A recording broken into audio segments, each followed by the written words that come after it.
Hay algo que me viene dando vueltas hace tiempo. No sé exactamente cuándo pasó. No recuerdo el día en el que dejamos de hacerlo, pero sí recuerdo cómo era antes.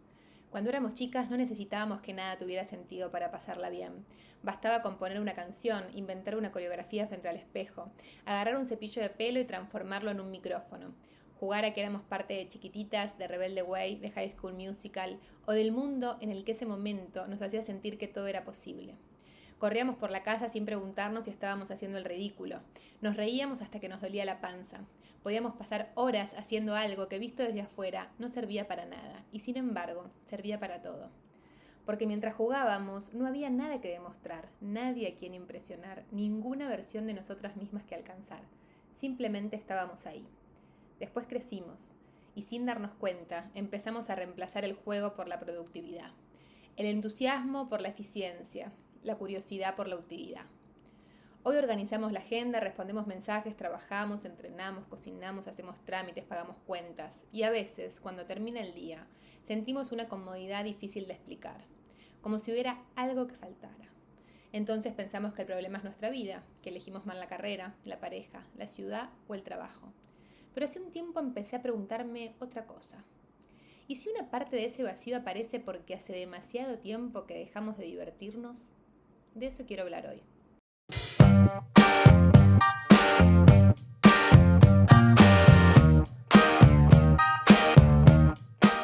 Bienvenidas y bienvenidos a un nuevo episodio de Entiendo lo que sentís. Mi nombre es Juliana Bereni, soy psicóloga y hoy vamos a hablar de cuándo dejamos de divertirnos.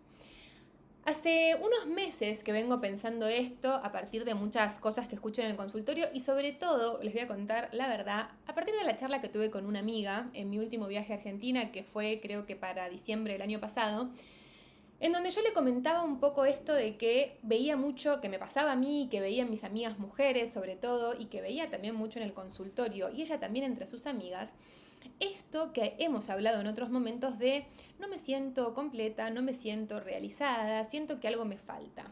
Ya sabemos, y lo dije muchísimas veces, que la completud no existe. Y la realización en sí misma tampoco, porque siempre vamos a estar atravesados por la falta. Que la falta justamente lo que hace es que deseemos, que proyectemos, que tengamos objetivos. Es nuestro motor de la vida, ¿no? Carecería de sentido que nos podamos sentir completas alguna vez. Pero hay algo curioso que me contestó mi amiga y dije, tenés razón. Que es que me dijo, ¿sabes, boluda, lo que siento que pasa? Es que hace un montón de tiempo que no nos divertimos. Que estamos muy encerradas en las obligaciones, en el día a día, en la obsesión de buscar qué es lo que nos está faltando, qué es lo que no nos está llenando, y en la compulsión, ¿no? De cambiar de país, de cambiar de trabajo, de cambiar de pareja, a través de esa repetición tratando de encontrar algo que a veces lo encontramos medianamente y a veces no lo encontramos. Y ahí aparece la frustración. Pero me dice, ¿sabes qué creo? Que estamos aburridas.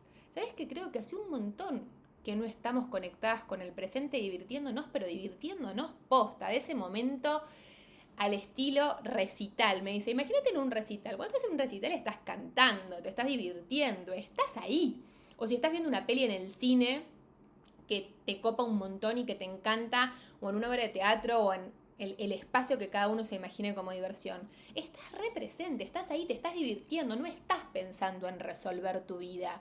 Y creo que hay algo de eso que perdimos.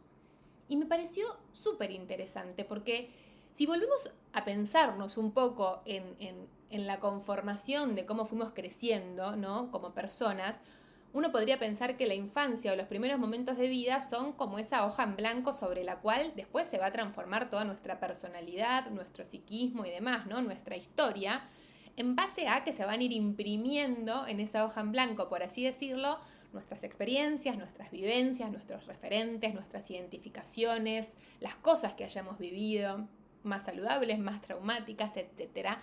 Pero si miramos en ese primer momento, pensemos, ¿no? Cada una también en esos momentos de diversión de la infancia. Era algo muy curioso porque, por ejemplo, en mi época, cuando yo era chica, el furor era Cris Morena, criadas por Cris Morena, muchas van a... Bueno, Cris Morena y Disney, chicas. ¿Cómo no quieren que hoy tengamos toda la cosa que tenemos para resolver a nivel vincular y a nivel autoimagen y a nivel autocuidado y demás? Entendámonos un poco también, pero bueno, para las personas que están escuchando desde otro país y no saben quién es Cris Morena, es una persona, una mujer que hacía programas de niños, entre comillas, porque pasaban muchas cosas de adulto y muchas cosas que siendo niños no podíamos procesar. Eran un montón de niñas y niños que estaban en un orfanato en una de las temporadas de Chiquititas y pasaban como un montón de cosas ahí adentro, de aventuras y demás. Y un poco que una cuando era chiquita quería ser huérfana, porque era, quiero vivir en el hogar Rincón de Luz, ¿no? Y bueno, y mundo Disney y las princesas y todo ese tipo de cosas. Pero más allá de meternos en todos esos debates, que igual está bueno entender de dónde venimos, en ese momento creíamos que éramos una más de Chiquititas, de Rebelde Way, de High School Musical. Y hacíamos coreografías con escenarios hechos de almohadas, con micrófonos que eran desodorantes, que eran cepillos de pelo, ¿no? Y nadie se preguntaba si bailábamos bien, si bailábamos mal, si estábamos haciendo el ridículo. Estábamos en nuestra mayor autenticidad, en nuestra esencia, gritando, cantando, haciendo shows, ¿no? Nos reíamos hasta llorar, nos inventábamos un mundo completamente imaginario, sin pensar si teníamos que estar haciendo otra cosa, si eso servía, si no, de compararnos, quién lo hacía mejor, ¿no? Éramos completamente genuinas, estábamos ahí 100% viviendo eso que nos pasaba, en una diversión y en un disfrute auténtico. Entonces yo me pregunto, ¿cuándo fue que empezamos a dejar de divertirnos? Porque uno me puede decir, bueno, la vida adulta, las responsabilidades, de repente te ves envuelto en la rutina y bueno, ya está. Cuando uno es adulto no se divierte. Mentira, mentira, no es así. Uno puede seguir teniendo esos espacios. Obviamente que vivimos en un sistema que nos hace ser productivos y que nos acorrala a funcionar de cierta forma. Pero más allá de eso, que igualmente tiene que ver y tiene gran influencia, ¿cuándo fue la última vez que te divertiste de verdad? ¿Cuándo fue la última vez que hiciste algo porque solamente te entusiasmaba y nada más? No querías ni ser la mejor, ni tener un hobby a la fuerza, ni que fuera saludable, ni que fuera para poner en tu currículum, ni que fuera solamente porque sí, porque te hacía sentir viva. Y a partir de ahí se empieza a generar mucho esta pregunta, ¿no? De siento que me falta algo, no sé qué me pasa, mi vida no está completa y empiezo a tener un hijo, a separarme, a viajar, a mudarme de país, a cambiar de trabajo. Lo que les decía al principio, hacer, creyendo que encontrando un propósito y que tomando una decisión que creemos que tiene que ser gigantesca, vamos a encontrar eso que estamos buscando. Y quizás es más pequeño, ¿no? Hoy en día todo está organizado alrededor de las obligaciones. Nos levantamos, trabajamos, respondemos mensajes, cocinamos, limpiamos, hacemos trámites. Se nos volvió toda una obligación. Tenemos casi hasta el disfrute calendarizado. Yo tengo pacientes que me dicen, me voy a agendar el disfrute. Que hay veces que, ojo, es mejor eso a no tener ese espacio. Pero perdió la esencia. Perdió eso de canto, chufas, chalos, gritos y no me importa nada. Entonces aparece esa sensación de vacío, ¿no? Y quizás hay algo que es mucho más pequeño, que es mucho más sencillo. ¿Y si realmente no es que tenés que tener una vida distinta? ¿Y si realmente es que hace mucho tiempo no tenés espacio para el juego? ¿No? En el consultorio hablamos de duelo, de ansiedad, de culpa, de miedo, pero hablamos poco de alegría. Y la alegría y el disfrute y la diversión no es menos importante. Lo que pasa es que culturalmente pensamos que la alegría es un lujo.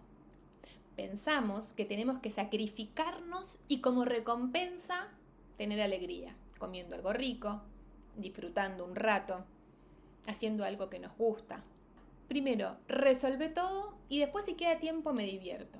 Y siempre aparece otra obligación, siempre aparece otro pendiente, siempre aparece otra meta, porque es verdad que algo de eso en la vida adulta hay, pero si nosotros ya nos predisponemos desde este lugar, es muy difícil, ¿no? Entonces, yo estoy segura que el 90% de las respuestas a la pregunta que les voy a hacer ahora es 0, 1, 2 o hasta 10%. No sé si hay más. Y es, ¿qué lugar ocupa el juego en tu vida hoy? Porque quizás no estás tan vacía como crees. Quizás estás profundamente desvinculada de tu disfrute, de esa niña que jugaba, que cantaba, que bailaba, que no le importaba. Y me gustaría que podamos pensar esto, no para volver a ser niños, porque claramente que somos adultos y claramente que va a haber responsabilidades y rutinas. Sería imposible volver a eso, no seríamos nosotros. Pero sí, para darnos cuenta que en el camino de construcción como personas adultas, dejamos atrás algo muy valioso y que quizás es la clave de lo que estamos necesitando hoy para sentirnos mejor. Bueno, quiero también que podamos pensar esto en términos psicológicos, para que podamos encontrarle una explicación a esto y para que nos demos cuenta y lo podamos interiorizar como algo que realmente es necesario. Y yo lo que quiero un poco es que podamos incorporar esta visión de juego y de diversión como una alternativa al discurso que sostenemos de no me siento realizada, de no me siento completa, y esta productividad y compulsión para tratar de llenar esa falta que ya sabemos que nunca se va a llenar, pero poder pensar esto como otra línea, ¿no? ¿Qué pasa con el juego y qué pasa con la diversión? Como si esto pudiera venir en cierta forma a mitigar o a resolvernos un poco de este sentimiento. Entonces, quiero meterme un poco en algunas cosas para que podamos entender por qué estoy diciendo lo que estoy diciendo y por qué realmente tiene una función psíquica fundamental. Que un poco nosotros mismos, un poco el sistema en el que vivimos y la cultura nos hacen ir hacia un lugar distinto al natural, por así decirlo de alguna forma, o al que tendríamos que tender a evolucionar como humanos, como seres humanos y como personas. Hay una persona que me gusta mucho, que es un psicoanalista inglés, que habla mucho de infancias y de niños, que se llama Donald Winnicott. Si alguna es psicóloga seguramente lo habrá estudiado, o si son madres o por ahí lo han leído, que habla mucho del juego. Entonces traje acá una idea para que la podamos pensar juntos. Y es que él siempre decía que el juego no es algo 100% de los niños, que esto es algo que pensamos mucho los adultos. Si nosotros creemos que el juego es algo 100% de los niños o de las infancias, pensamos que dejar de jugar y dejar de divertirnos es un símbolo de madurez. Y esto no es así. El juego no pertenece a la infancia. El juego pertenece a la condición humana. Todos los humanos, chicos, grandes, viejos, adultos, superadultos, ancianos, necesitamos jugar. Porque el juego es una función psíquica fundamental. Tenía una frase Winnicott que decía: en el juego, y solamente en el juego, es donde el individuo puede ser creativo y usar toda su personalidad. Porque en el juego aparece lo espontáneo. Porque en lo lúdico aparece lo más auténtico de uno mismo. El verdadero self, diríamos en psicología, ¿no? Entonces, cuando uno es adulto y empieza a preguntarse esto de no sé quién soy, no siento que esté realizada, siento que me falta algo, la traducción en base a esto que estamos hablando no es que esa persona ni tiene amnesia ni necesita hacer 1.000.000 de cosas para encontrarse. Es que hace tanto tiempo viene respondiendo a una vida de demandas que dejó de encontrarse en lo espontáneo, dejó de encontrarse en lo auténtico, en la diversión. Y esto es recontra importante, porque ahí está lo más verdadero de la condición humana. Miren el poder que tiene la función del juego y de la diversión. Y del juego, no se imaginen, 2 autitos chocadores o unas muñecas o unas espadas. Recontra puede ser, pero puede ser juego de todo tipo. De cuerpo, de baile, de jugar a la PlayStation, de volver un poco a ser niño, entre comillas, o como lo mal pensaríamos siendo adultos, porque creemos que es algo 100% de niños, pero habitándolo en la adultez. El juego no busca la productividad, no tiene utilidad. Por eso es tan difícil sostenerlo en una cultura que se mide todo el tiempo en términos de resultados. Pero es algo inherente al ser humano y necesario. ¿Y por qué lo traigo en el episodio de hoy? Porque es algo de lo que poco se habla. Siempre hablamos de cuáles son mis objetivos, cuáles son mis proyectos, qué quiero hacer para mi futuro, creyendo que ahí en los proyectos, en el futuro, en las concreciones de cosas, vamos a encontrar la verdadera felicidad. Y esto es un factor fundamental que no se habla y que es re importante. Hay una escena que resume bastante bien todo esto de lo que estamos hablando y es que, imaginémonos, imagínate vos, porque iba a decir una persona, pero vos, yo, todos nos pasa. Terminamos de trabajar, después de un día súper agotador, estamos cansadas. Podríamos sentarnos un rato en el balcón a mirar a la gente pasar, salir a caminar, a dar una vuelta, o simplemente no hacer nada, porque estamos cansados. Pero no, ¿qué hacemos? Pénsalo. ¿Qué es lo primero que hacemos? Abrimos una aplicación para aprender un idioma. Escuchamos un podcast para crecer personalmente. Salimos a correr porque hay que hacer ejercicio y tenemos que movernos. Hacemos una clase de yoga porque tenemos que estabilizar nuestro sistema nervioso. Leemos un libro porque tiene algunos conceptos que nos van a ayudar a desarrollarnos más profesionalmente. Y hay algo de esto que es muy clave y que es muy representativo, y es que no sabemos estar con nosotros mismos si no estamos haciendo algo útil, entre comillas, o productivo, entre comillas. Y las comillas, porque no hacer nada es útil y productivo, ¿no? Aparece cuando no sabemos cómo somos hoy en día sin estar haciendo algo de esa índole. Entreno para verme mejor, trabajo porque necesito, digamos, seguir teniendo desarrollo profesional, o sea, todo tiene un porqué y un para qué. Nada es porque simplemente es. Nada no está atravesado por la lógica del rendimiento. Como si hubiese una especie de auditor interno preguntándonos, ¿y esto que estás haciendo para qué sirve? ¿No? Es muy fácil caer en eso y es muy difícil encontrar un momento, aunque sean 5 minutos de su semana, en donde no esté atravesado por esa pregunta. ¿Esto que hiciste? ¿Cuál va a ser el rendimiento? No existe.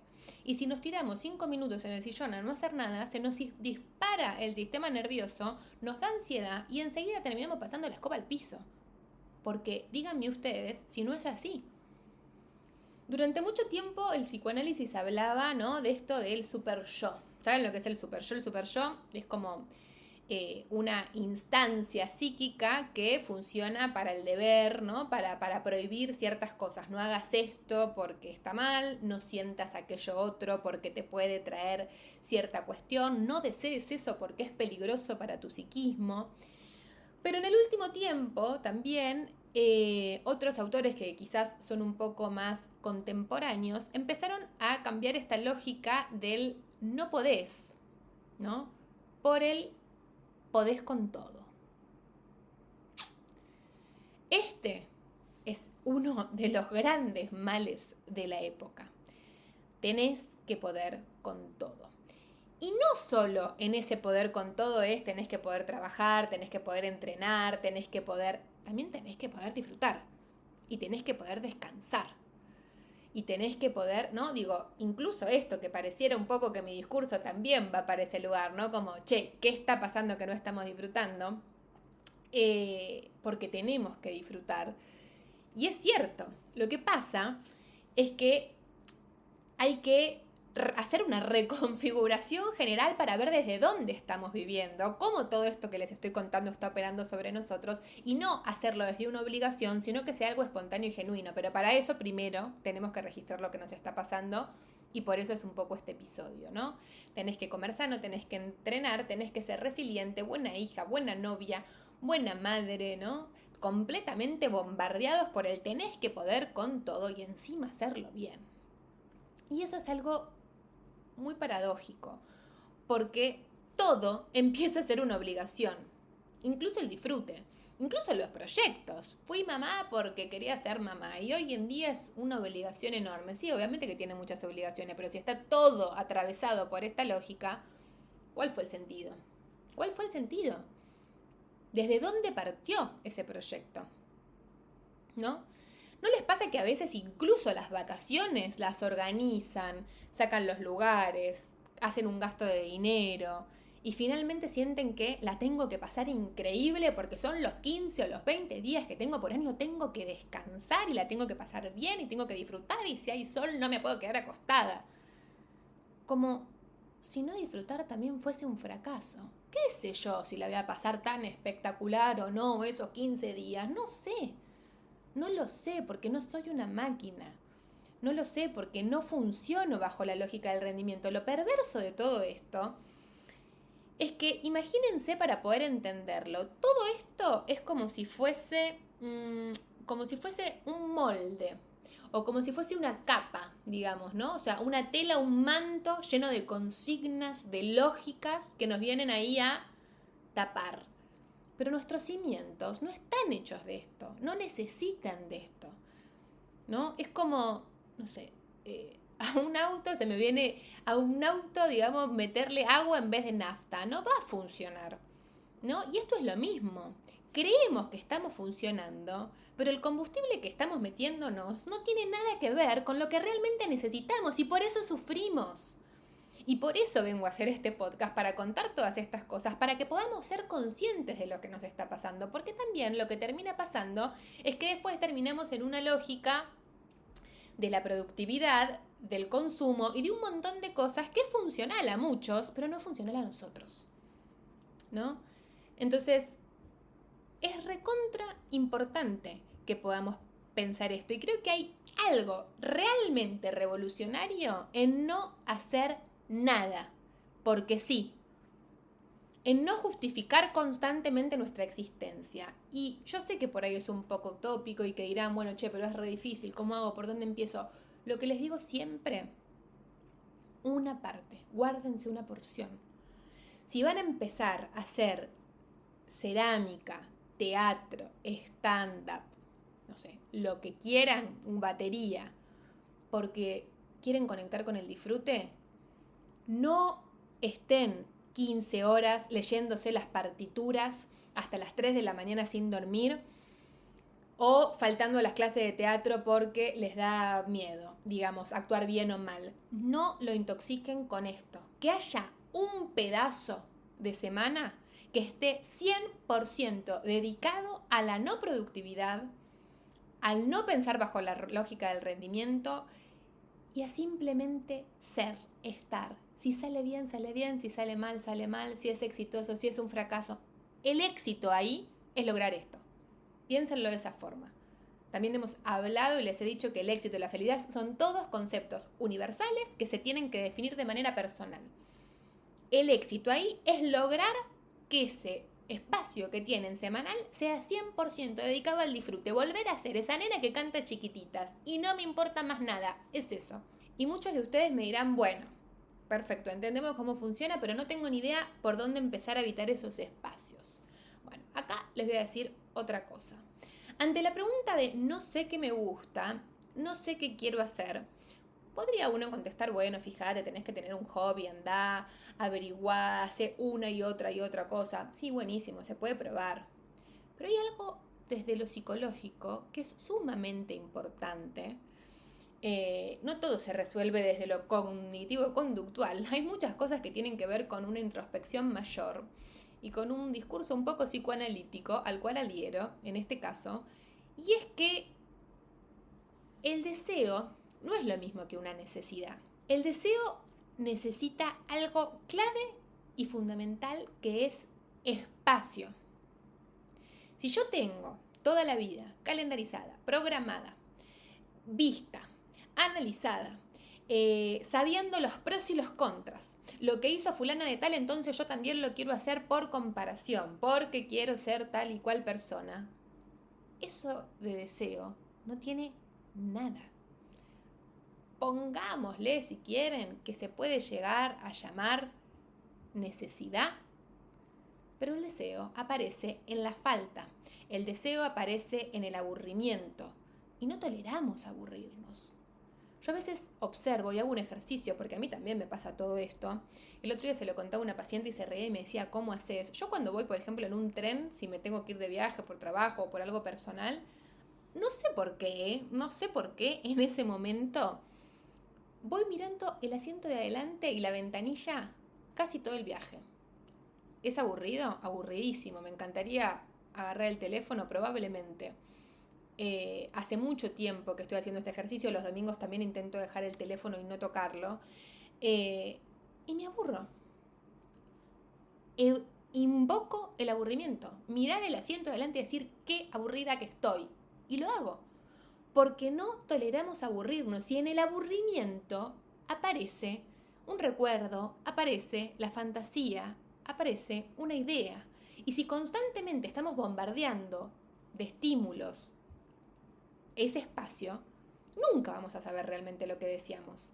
Nunca vamos a saber realmente cuál es ese lugar que tenemos que construir para poder conectar con la diversión y con el juego. Entonces, dejemos espacio para el aburrimiento, dejemos que aparezca ese deseo. Banquémonos la incomodidad. Del otro lado de la incomodidad van a haber grandes descubrimientos. Me gustaría que podamos volver a esa imagen. Pensá en cuando eras chiquita, en cuando eras chiquito. Yo decía esto de chiquititas, bueno, vos, ¿en qué te visualizás? ¿No? Si la viéramos hoy, desde quién somos hoy, ¿creeríamos que está perdiendo el tiempo? O quizás podemos pensar que nunca estuvo tan ocupada haciendo algo importante. ¿Qué cosas hacen hoy que tu vida sea disfrutable?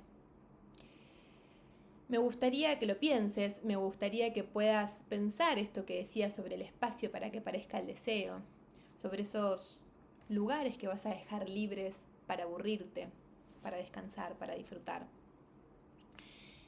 Que no pienses en lo que te falta, que no hagas una checklist, que no hagas una lista de nuevos objetivos, que no busques otro gran propósito. Quiero dejarte algo más chiquito, más pequeño, que incluso puede ser mucho más difícil. Y la pregunta es, ¿qué dejaste de hacer porque creciste? No porque no tengas tiempo, sino porque sentís que ya no corresponde, que es raro, que es ridículo, que no es de adulto. Quizás la respuesta no cambie tu vida de un día para el otro, pero tengo la sensación de que puede ayudar a recuperar una parte tuya que nunca se perdió y que seguramente está dentro tuyo. Que simplemente estaba volviendo que la vuelvas a invocar. Nos encontramos en el próximo episodio de Entiendo lo que sentís.